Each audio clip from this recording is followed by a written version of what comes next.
Muy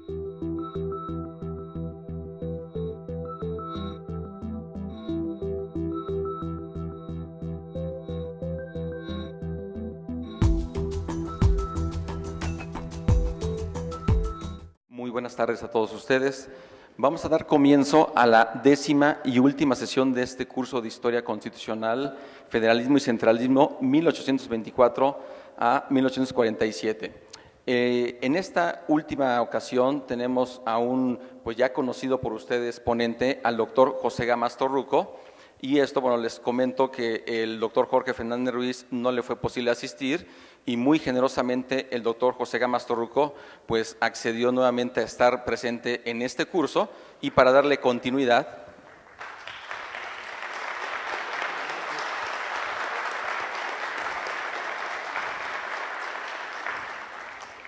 Y también para darle continuidad a las ideas que él expuso de la Constitución de 1824, considerando que en esta última sesión es precisamente el acta constitutiva y de reformas de 1847. Para efectos de dar comienzo, voy a dar una breve semblanza del doctor José Gámez Torruco, aunque, insisto, pues ya es muy conocido por todos nosotros. Es licenciado en Derecho por la UNAM, con mención honorífica. Cuenta con estudios de Derecho Constitucional y Ciencia Política en la Universidad de París. Es maestro en Derecho Comparado por la Facultad Internacional de Estrasburgo y el entonces Instituto de Derecho Comparado de la UNAM. Es profesor titular por oposición de Derecho Constitucional en la Facultad de Derecho desde 1963, actualmente con licencia. Asimismo, a nivel posgrado de esta misma casa de estudios, imparte materias sobre Derecho Constitucional. Es profesor visitante regular en universidades de Francia y de Estados Unidos. Actualmente también es investigador del Instituto de Investigaciones Jurídicas de la UNAM desde el año 2002 y actualmente goza con licencia. Ha sido embajador de México en Australia y Nueva Zelanda, secretario técnico del Gabinete de la Presidencia de la República y director general del Banco Nacional de Crédito Rural y del Instituto Mexicano del Café. De igual forma, se ha desempeñado como asesor en la Cámara de Diputados y en el Senado de la República.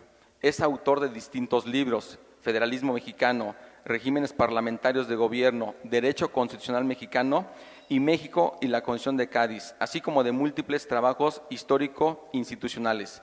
Actualmente es el director del Museo de las Constituciones de la UNAM. Demos la más cordial bienvenida al doctor José Gámez Torruco.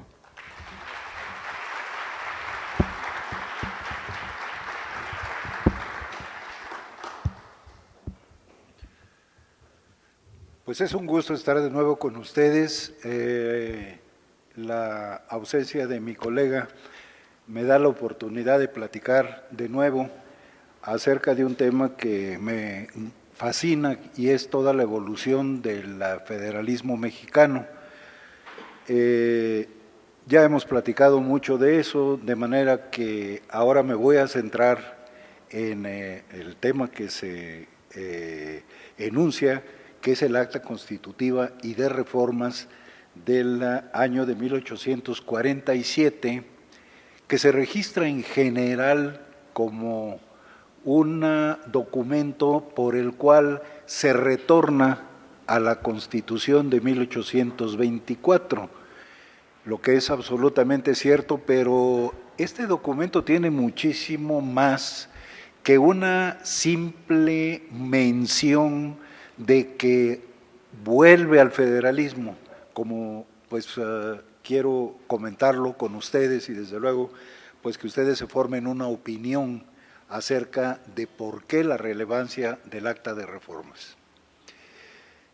Desde luego pues se quedaron ustedes en la película, en las bases orgánicas de 1843, en pleno centralismo. Las bases orgánicas de 1843, un documento que en realidad ya planteaba visos de monarquía. El documento estuvo influido por Lucas Alamán, como va a estar influido el decreto 10 años después, el de 1853, donde de nuevo se va a configurar un régimen prácticamente hecho a la medida de Antonio López de Santana, ya en 53, que no es tema que estemos considerando en este ciclo. Sin embargo, en 53 pues se redondea toda esta idea ya tendiente hacia la monarquía, o sea, ya es un poder ejecutivo que paulatinamente va ganando facultades, y desde luego pues esto ya plantea no una república, sino prácticamente una monarquía. Las ideas de Lucas Alamán, como ustedes saben, van a ser tomadas por un grupo de conservadores, y ya platicamos también en su oportunidad sobre el imperio, sobre Maximiliano, sobre toda la secuela que todo esto tuvo después de las guerras de reforma. Pero vamos a concretarnos pues a estas luchas entre centralismo y federalismo, que culminan en lo que se refiere al centralismo en 1843 en la expedición de esas bases orgánicas. La vigencia de las bases orgánicas de 1843 se inician con el retorno de Yucatán a la República, que se había planteado la secesión de Yucatán. Coincide con la elección de Santana como presidente, pero también coincide con el agravamiento del conflicto con Texas, ya declarada provincia independiente, pero que en marzo de 1845 se une a la Unión Americana, se une a los Estados Unidos de América. Y con ello, pues, se va a desatar un conflicto armado con México. El gobierno de Santana es un gobierno autocrático, es un gobierno de nueva cuenta dictatorial, pero pues desde luego choca con fuerzas de todo tipo, porque no se admite fácilmente la pretensión que él tiene ya de ir acaparando todas las facultades posibles. Y es un periodo desafortunadamente de luchas internas. Es lamentable, pero si uno lee la historia de México, predominaron los conflictos internos y no el combatir al invasor. Es una realidad, no tenemos más que leer cualquier historia de México e ir viendo los acontecimientos, y predominaron las luchas internas sobre el rechazo a una invasión que por lo menos pudo haber, si no detenido a un ejército superior en armamento, por lo menos a una negociación más honrosa que el desastre que ocurrió en 47 y 48. El régimen de Santana va a ser derogado, va a ser sustituido por el régimen de Paredes Arrillaga, que, como saben ustedes, pues utiliza las tropas que estaban destinadas a la defensa de la frontera norte, y sin embargo pues las utiliza para un golpe militar. Y en agosto de 1846, este régimen de Paredes Arrillaga, no me interesa entrar en detalles, los pueden ustedes leer, porque si nos vamos a los detalles sería una relación de cuestiones, ninguna de ellas muy digna, pero en fin, el hecho es que este régimen de Paredes Arrillaga, que es un régimen de plano ya con tendencias monarquistas, patrocinado por Lucas Alamán, este régimen de Paredes Arrillaga va a ser a su vez derogado por una revolución que es la del general Mariano Salas, que pronuncia un plan, el plan de la Ciudadela. Con este plan federalista ya se reúne un Congreso Constituyente. Más bien era un Congreso ordinario, y a un Congreso ordinario que se declara a sí mismo constituyente. No es el mejor camino para realizar una constitución, porque saben ustedes, y lo hemos dicho, un Congreso Constituyente se convoca ad hoc para expedir una constitución. En este caso se habilita un Congreso ordinario, como ocurrió en 1836. Aquí no queda más que la legitimidad que posteriormente le dé el pueblo aceptando la reforma o aceptando lo que este nuevo constituyente expide. En este constituyente que va a dar como resultado esta acta constitutiva y de reformas, destacan importantes figuras que sí quiero mencionar, porque ya es la aparición de liberales que después van a ser considerados como liberales moderados en el constituyente de 1856-57.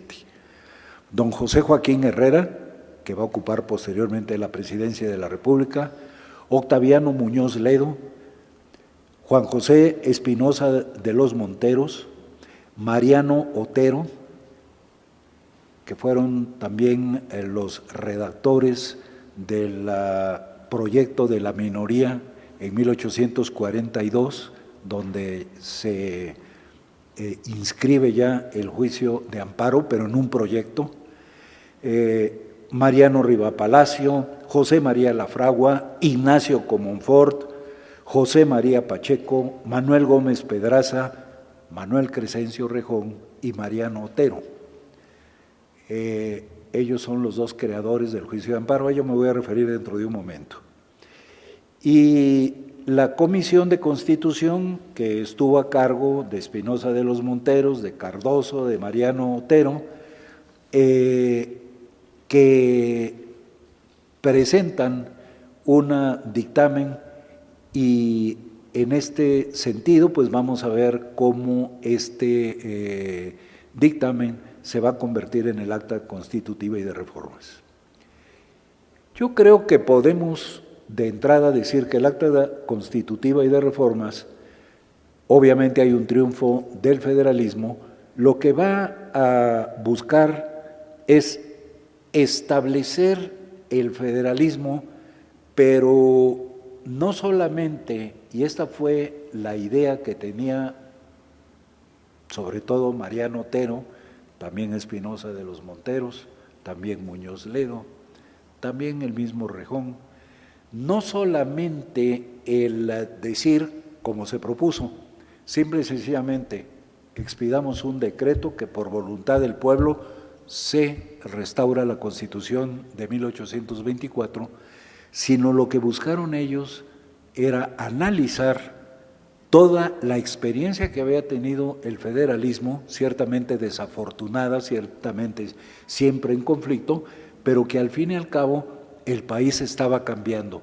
Y esto es muy importante, porque el acta de reformas de 47, que vamos a comentar, lo que hace es recoger el federalismo y recoger el federalismo de 1824, pero van a ver ustedes que ya no es lo que estaba en la Constitución de 1824, sino que ya se plantean cosas totalmente nuevas.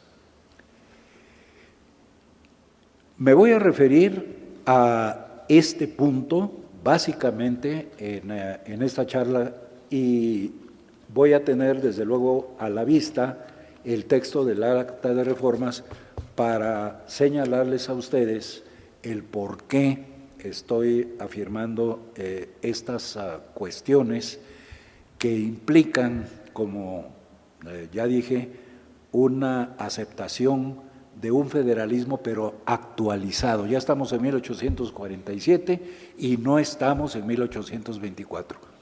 Ya hemos por allí, a propósito de las preguntas, hablado de lo que son las reformas constitucionales que están desprestigiadas, pero las reformas constitucionales Ciertamente, cuando hay abuso de ellas, eso es deplorable, pero son necesarias porque las realidades cambian y las realidades de este país han cambiado en una forma verdaderamente sorprendente.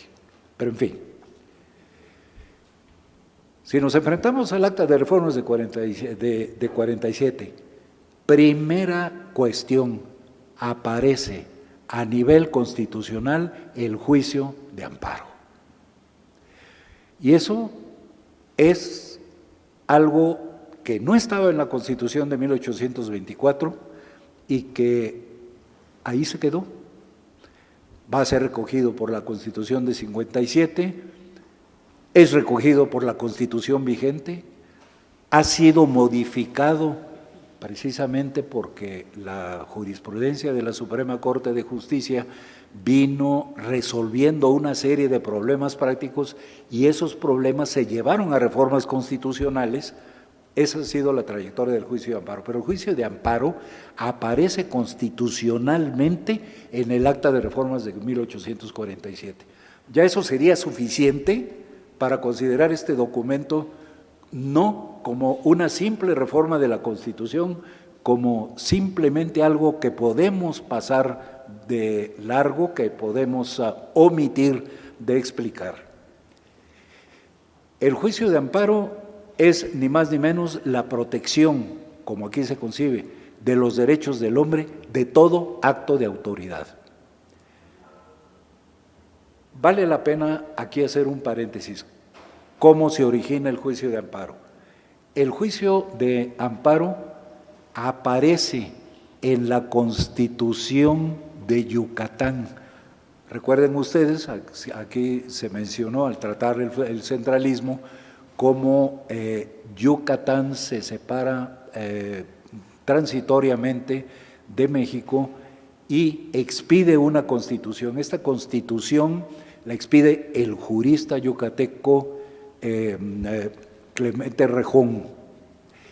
Y Rejón lo que hace es considerar el juicio de amparo como procedencia de una acción toda vez que se violen los derechos humanos por el Poder Ejecutivo, por el Poder Legislativo o por el Poder Judicial. Y eso queda clarísimo en la Constitución de Yucatán.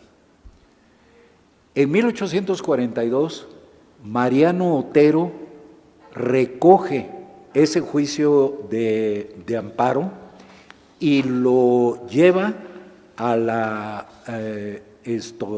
al proyecto de constitución que nunca se convirtió en constitución, pero que de todos modos, en todas las historias del juicio de amparo, se menciona también como un antecedente. Si fue el talento de Rejón, si fue lo práctico de Otero, es irrelevante. Yo siento que los dos tuvieron el mismo propósito y los dos configuraron el juicio de amparo sobre las bases que realmente todavía están vigentes. Ciertamente el juicio ha venido evolucionando, pero las bases ahí se dieron. Esto en el acta de reformas de 1847 está claramente establecido en el artículo 25. El acta de reformas tiene 30 artículos, y en el artículo 25 se dice: los tribunales de la Federación ampararán a cualquier habitante de la República en el ejercicio y conservación de los derechos que le concedan esta Constitución y las leyes constitucionales, contra todo ataque de los poderes legislativo y ejecutivo de la Federación, ya en los estados, limitándose dichos tribunales a impartir su protección en el caso particular sobre el que verse el proceso, sin hacer declaración general respecto de la ley o acto que lo motivara. Ahí está pues ya el juicio de amparo a nivel constitucional. Eso no estaba en la Constitución de 1824. ¿Por qué no estaba? Pues porque las instituciones van evolucionando. Sí, la Constitución de 24, según recuerdan ustedes, tenía un artículo que decía que había que respetar la Constitución por parte de la autoridad, pero no había una forma de que el particular pudiera defenderse de una violación constitucional. Simple y sencillamente venía una ley del Congreso para que el Congreso no tuviese específicamente en la Constitución facultad totalmente inconstitucional y no había absolutamente ninguna defensa. Ya la hay en el Acta de Reformas de 1847. Y todo esto se proyecta hacia la Constitución de 57 y después a la Constitución de 17. No solamente eso, sino que ya se concibe por parte de don Mariano Otero, y esa sí es una fórmula de Otero, la posibilidad de que no solamente se proteja al particular. Tenemos la Constitución, tenemos los poderes organizados, cada poder tiene su facultad, pero ¿qué sucede si un poder invade las facultades de otro? O peor, ¿qué sucede si el poder federal invade la competencia que corresponde a los estados? Eso no tenía solución en ninguna parte. El Acta de Reformas de 1847 establece los artículos 21 a 25 lo siguiente: los poderes de la Unión derivan todos de la Constitución y se limitan solo al ejercicio de las facultades expresamente designadas en ella misma, sin que se entiendan permitidas por otras por falta de expresa restricción. Toda ley de los estados que ataque la Constitución o las leyes generales será declarada nula por el Congreso, pero esta declaración solo podrá ser iniciada en la Cámara de Senadores. O sea, le da facultades al Congreso para abrogar una ley de un estado que invada sus propias competencias. Si dentro de un mes de publicada una ley del Congreso General fuera reclamada como anticonstitucional o por el presidente de acuerdo con su ministerio o por 10 diputados o 6 senadores o 3 legislaturas, la Suprema Corte someterá la ley al examen de las legislaturas de los estados dentro de 3 meses y precisamente en un día darán su voto. Les explicaron a ustedes el sistema de las leyes orgánicas de 1836, el Supremo Poder Conservador. No funcionó porque era un órgano político. Lo que aquí trata don Mariano Otero, que es el autor de estos artículos, es de un poco contrarrestar los poderes y decirle al Congreso: si una ley de los estados invade tus competencias, abrógala. Y a su vez, el Congreso, si una ley, a las legislaturas de los estados, si una ley del Congreso te viola tus facultades, entonces la Suprema Corte de Justicia puede iniciar una acción para que esa ley quede derogada si la aprueban las legislaturas estatales. No era el mejor sistema, porque otra vez tendríamos el conflicto de poderes. Pero fíjense ustedes el alcance de esto. Ya se prevé en el Acta de Reformas de 1847 que puede haber conflictos entre presidente, Congreso, entre Federación y Estados por cuestiones constitucionales. Problema que resolvimos hasta las recientes reformas del presidente Zedillo, donde se aceptó ya la Suprema Corte de Justicia como órgano constitucional mediante las acciones de inconstitucionalidad y pues eso ya lo ven ustedes dentro de la Constitución vigente.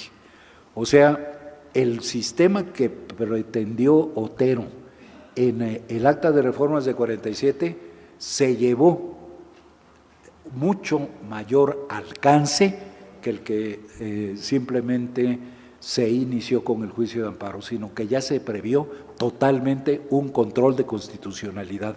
Esto es notable en 1847, notable. Digo, nosotros lo aceptamos hasta 94, de manera que eso pues implica una visión verdaderamente extraordinaria. No prosperó porque siempre hubo la idea de que mejor no se metiera el Poder Judicial en los conflictos entre poderes, porque iba a ocurrir lo mismo que había ocurrido con el Supremo Poder Conservador. Hubo que diseñar todo un sistema, que es el sistema vigente, y pues el sistema vigente indiscutiblemente que está operando, pero nació aquí. No se recogió ni en la Constitución de 57, ni en la Constitución de 17, se vino a recoger hace unos cuantos años, y el día de hoy la Suprema Corte de Justicia está actuando para resolver jurídicamente los conflictos que existan entre legislativo y ejecutivo. Entonces, creo que ya con esto podemos ver que el Acta de Reformas de 47 algo traía. Segundo punto, no solamente este sistema de control de constitucionalidad, del cual sobrevive, pero sobrevive con todo vigor el juicio de amparo, como se diseñó aquí, el sufragio universal. La Constitución de 1824, y lo dijimos, le dejó a los estados todo lo que fuese materia electoral.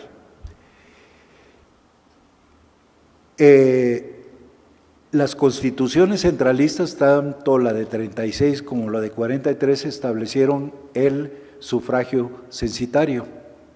O sea, para poder votar necesitas tener un determinado ingreso o una determinada fortuna, y si no, no hay derecho político. ¿Qué dice el Acta de Reformas de 47? El Acta de Reformas de 47…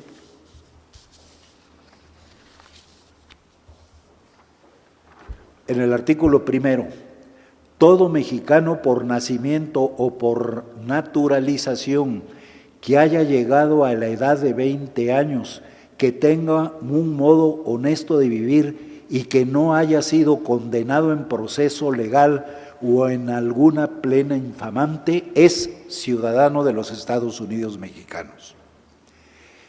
Es derecho de los ciudadanos votar en las elecciones populares, ejercer el derecho de petición, reunirse para discutir los negocios públicos y pertenecer a la Guardia Nacional, todo conforme a las leyes.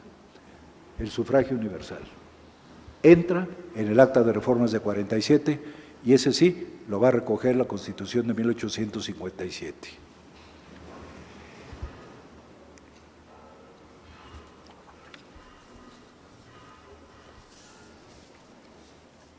Tenemos después el Distrito Federal. La Constitución de 1824 simplemente se refería a que tenía facultad el Congreso para legislar en materia del Distrito Federal, de la capital, de la sede de los poderes federales, que es el Distrito Federal, la sede de los poderes federales. ¿Qué dice el Acta de Reformas de 47? El Acta de Reformas de 47, artículo 6, mientras la Ciudad de México sea Distrito Federal, tendrá voto en la elección de presidente y nombrará 2 senadores. Ahí está el origen de los derechos de los ciudadanos del Distrito Federal. Yo no sé por qué por allí dicen que nunca tuvo derechos el ciudadano en el Distrito Federal, si tenía el derecho desde el Acta de Reformas de 47 de votar para la presidencia de la República y para votar por los senadores. Lo que sí no tenía derecho era de votar por las autoridades locales, eso sí, pero repito, hay que ver esto en una perspectiva evolutiva y no se pueden resolver todos los problemas de Cuajo en un solo documento. Artículo 6. Perdón, ya lo mencioné. Artículo 15. Se suprime la vicepresidencia de la República. Luego se volvió a adaptar, pero la percepción de los constituyentes fue muy clara. La presidencia de la República, como estaba diseñada en la Constitución de 1824, y se los platiqué a ustedes, era desastrosa, porque era una elección en que el ganador era el presidente y el perdedor el vicepresidente. Pues imagínense ustedes lo que ocurría, y ocurrió. Don Nicolás Bravo se le revela a Guadalupe Victoria, Guerrero a Gómez Pedraza, pero después, y se nulifica la elección, pero después Bustamante a Guerrero y así sucesivamente, no digamos Santana. Es decir, que siempre el vicepresidente era el enemigo del presidente. Se corrige eso de Cuajo.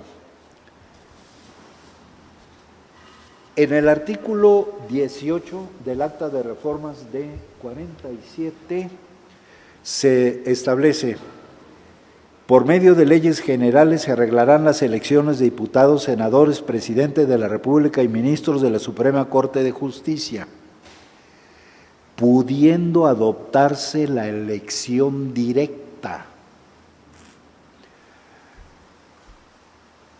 Las elecciones, el sistema electoral, México lo heredó de la Constitución de Cádiz y era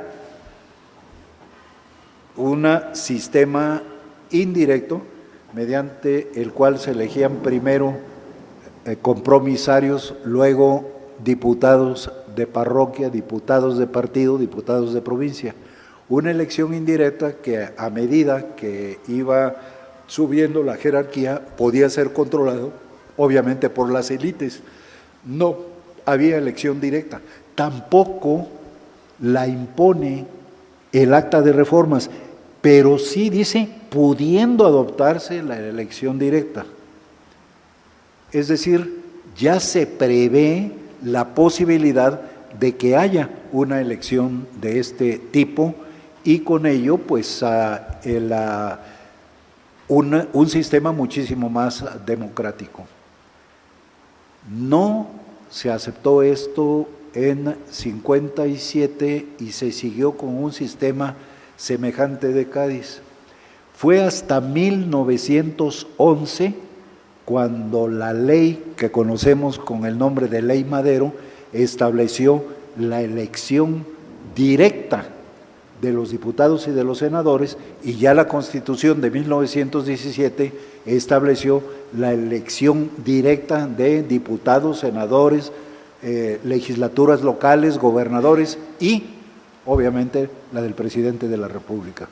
Pero fíjese cómo está aquí el germen de todo eso, que ya los constituyentes captaban que el sistema, claro, había una resistencia porque eran ya años de estar practicando la elección indirecta, pero sí se prevé la elección directa. Mucho se ha hablado, y yo se los remarqué a ustedes, de que la Constitución de 1824, mucho se dice, no contiene derechos del hombre. Sí contiene derechos del hombre, lo que pasa es que hay que buscarlos. Y les decía yo, si ven ustedes en la Constitución, se analizan toda la parte relativa al poder ejecutivo y al poder judicial, se van a encontrar con limitaciones al ejecutivo que el presidente no puede, pero si el presidente no puede, en realidad implícitamente hay un derecho en favor del ciudadano, en favor del hombre. Es decir, hay una limitación a la autoridad del presidente muy clara, y son varios artículos a los que se refieren a lo que no puede hacer el presidente. El presidente no puede violar el domicilio, el presidente no puede realizar arrestos sin poner al arrestado a disposición de la autoridad judicial, el presidente no puede invadir los domicilios, en fin, una serie de restricciones, y también al Poder Judicial, donde en las reglas para la administración de justicia se establece que la misma administración tiene sus limitaciones, o sea, no se pueden dictar sentencias sin base en una ley, no se pueden, y hay derechos de audiencia, se tiene que escuchar al acusado, en fin, varios derechos que se explican allí como limitaciones al Poder Judicial. Y en el artículo 5 del Acta de Reformas, si uno lee con cuidado el Acta de Reformas de 47, dice: para asegurar los derechos del hombre que la Constitución reconoce, o sea, ellos estaban conscientes que había derechos del hombre en la Constitución, porque esto se refiere a reformas a la Constitución de 24. Una ley fijará las garantías de libertad, seguridad, propiedad, etcétera. Es decir, ya habla de reglamentar un artículo constitucional o dos artículos constitucionales donde sí estaban claramente expresados los derechos del hombre. Este fue el contenido del Acta de Reformas de 47. Como ven ustedes, aquí ya hay una actualización de la Constitución de 1824 y la Constitución de 1824 queda reformada en esta forma.